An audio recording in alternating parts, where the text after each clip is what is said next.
You and me, we ain't nothing alike. Let's set the record straight. Those words you say, they hold no weight, they like. Let's set the record straight. You'll never break the man before you're out.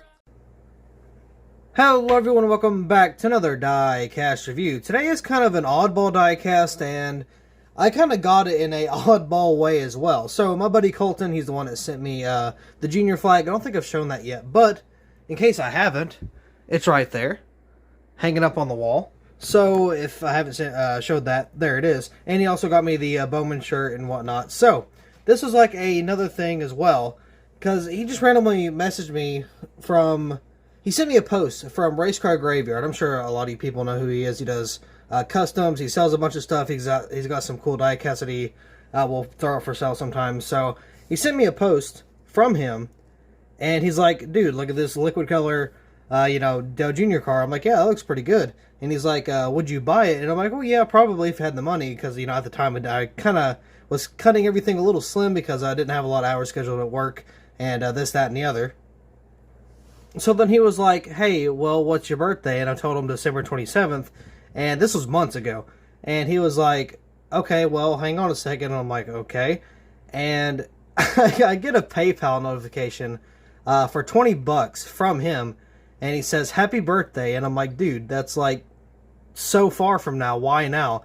And he's like, "Well, I couldn't really have anybody else get this car except for you, because, I guess I treat diecast well in some sort of way. Even though I posted a picture of a bunch of loose 164s and a clear plastic bag, or a book bag, and I got slandered for it. So, I guess, but either way, yeah, he sent me the money for it. I didn't ask him to, so, it was very nice of him to do so. Very unexpected. I know he does some stuff, we do some stuff for each other because, we're friends and stuff, but still, I didn't really expect that. So thank you once again. I've already told you like 1,000 times earlier whenever you did it, but still, this is Dell Earnhardt Jr. number 8 Budweiser. Now the actual label does not say it doesn't say, or no, it does say Elite, but it doesn't say liquid color either. So yeah, there's how I got the diecast. I did not expect to get it that way, but here is the sleeve. Of course, you got the Elite box there. I miss the Elite 164s, I really do. Now technically we have them back because they have the metal chassis, but it's nowhere near what you got here. Now first of all, you see the packaging, it looks really good, right? It's got like a clamshell style box, it's really nice. It's got the Elite in there, really nice padding, and yeah, it looks really good. Now I'm not going to take this off the base for a collector's reason, but you see the trunk opens, or deck lid, and the hood opens too. So I really miss having these type of detail, or this amount of detail, even just in a 124, because the 124s, we don't really get a lot of those really good detail like engines anymore. Have you seen the new engines for the Gen 7s? Those suck. Those are like the worst just blocks I've ever seen in my life. So that's pretty disappointing. What's not disappointing, however, is this paint scheme and diecast right here. Now, what was this, 2002? Yes, 2002 Monte Carlo Elite. So we're going to take a look at this bad boy right here. I believe that is also rubber tires. You can see underneath it's got some painted details as well. We'll kind of take a look at that here in a little bit. So onto the hood, we got Bud, King of Beers, of course. I got that really shiny red, of course, for the liquid color finish. Got the bars and stuff right here on the windshield and on the rear windshield. Looks pretty good. Got a very wide number 8. I don't really like how wide that is, but, it's there. 159, I'm assuming that's the DIN number. I don't know how many were made. Does it say? Wow, one of 3,600. So I guess that's the DIN number. I don't think I've ever seen a DIN number on a 164, so that's pretty cool. Got the deck lid there. Nothing on it, but underneath the deck lid, there is a fuel cell. It's hard to see, but it is in there. Of course, you got these spokes on the back. Budweiser.com. Of course, you got the little Chevy bow tie down there. And we kind of got that curvy spoiler, which I like a lot. Got the number 8s on each side of the taillights back here. On to this side, we got, I do not remember how to pronounce that, but I know it's something fancy sounding. I know that for sure, but, I'm not going to, it's like 5 in the morning. I'm not going to slander that right now. Budweiser right there. Got Remington. Dell Jr. up on the name rail. Let's see what else we got here. Champion, it looks like. Something owners. I can't really tell for sure. And then there's something else underneath that. Got a decaled window as well. Very decaled and very detailed on these windows. I like that a lot. I guess that comes with the Elites. So I got the Outlaw right there. Snap on. Got this little pop rivet looking design right here down on the bottom for a black skirt. Got the number 8 right there. Got just a buttload of contingencies. We got the Winston Cup, True Value, Budweiser, Polo Award, Autometer, Spicer, I believe that is, EA Sports, Jessel, Bowman, Comp, 3M, Goodyear, Ray Bestos, I believe that is there. Got the NASCAR logo there. Of course, you got the Goodyear above the Goodyear tire. You got the Moog, Clevite, Edelbrock. Oh, can't read that one. 76 and Wicks right there. Moving on to the front. Of course, you got these beautiful the taillights up here. The beautiful headlights. Got the little grill there. I got Monte Carlo. Got another little grill intake there. I like these white stripes. They look really good on this type of finish. So not bad, not bad. Let's take a look at the undercarriage detail, or not undercarriage. Let's see if we can get the hood to open. Maybe. There we go. So, ooh, look at that detail. Got actually some decent detail in there. So got some hoses. Got the cover there. There's not a whole lot of detail, but I mean, it is a 164. You can't really put much, but the engine is in there, and that's all that really matters to me, honestly. So you got Bud King of Beers underneath there on the hood, or underneath the hood, I guess. So speaking of underneath, let's take a look. So this is Athena. Quit. She keeps scratching my walls.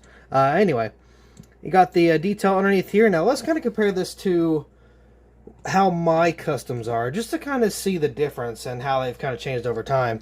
So for mine, I normally customize a lot of things down here, but that is how I have it now versus how I was actually produced back in 2002 for the Elite. So I mean, yeah, I kind of got the same type of detail. Like I got the exhaust, of course you got the down here, the axles with the little support bars and all that good stuff. And still, it's really nice to have some like actual detail underneath the car made from the factory, even though, you know, you're not really going to see it once you have it displayed. Speaking of displays, I am going to show you my room once again. I don't know if I'm going to have the 124 shelf here or 164 shelf there, or over on this side. I know it's a mess, but I'm still trying to get stuff fixed. So I don't know if I want the 124 shelf over here or over here, but either way, one of these two locations will be a shelf, and one will either be 164 or 124. So either way, one of those is going to be 124 or 164, depending on how I feel.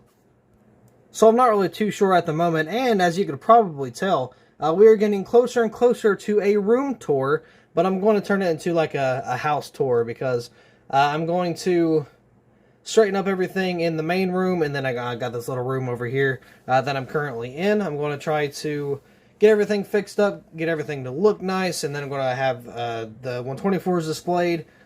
I'll probably just buy the acrylic, the acrylic bases that are kind of tilted sideways, kind of leaning. That way we can kind of get a nice little look at them. So we'll build a shelf for that, and then of course we'll have the 124s or the 164s somewhere else. So it's supposed to be a pretty fun little video. I don't really know when I'll be able to get that done, but I'm trying to. I might have to find a place for my haulers also, because I'm not really too sure where those are going to be displayed, if displayed at all. So we never know just yet. We're going to have to kind of keep looking for some room, because I am kind of running out of wall space, because at the same time I also have a lot of like wall stuff I can put up. I got like some racing signs, some license plates, stuff like that I kind of want to hang up around the area, and I'm not really too sure where I'm going to do it, so I'll have to find a spot eventually. But anyway, I am pretty excited to get this room up and going. We got stop motion coming back very soon. As you can kind of see here, I got the track going. Got my hand sanitizer there. I got some haulers I still need to review. But yeah, I mean, so a lot of stuff is coming back. Of course, after this season is over, we will have a all-star, like, kind of mid-season, or not mid-season, but a off-season race, and then we'll actually get to the Gen 7 races whenever they come out, like, in a good quantity, because I'm going to try to focus on the main drivers, not really a lot of the background drivers, if we ever get any released. And I'm happy to mention that for the whole bottom bag diecast thing, I have a little corner in the old room that I'm going to be setting up some stuff for eBay It's actually where I used to record, so we got a lot of stuff going on, so we're going to get that done here fairly quickly. Hopefully, we can kind of get everything displayed how we would like. But anyway, with that being said, I apologize about rambling on the room and kind of tour I'm going to be doing soon. But anyway, yeah, so once again, that'll be all for this Diecast review, so thank you all so much for watching. I hope you all enjoyed, and I'll see you in the next video.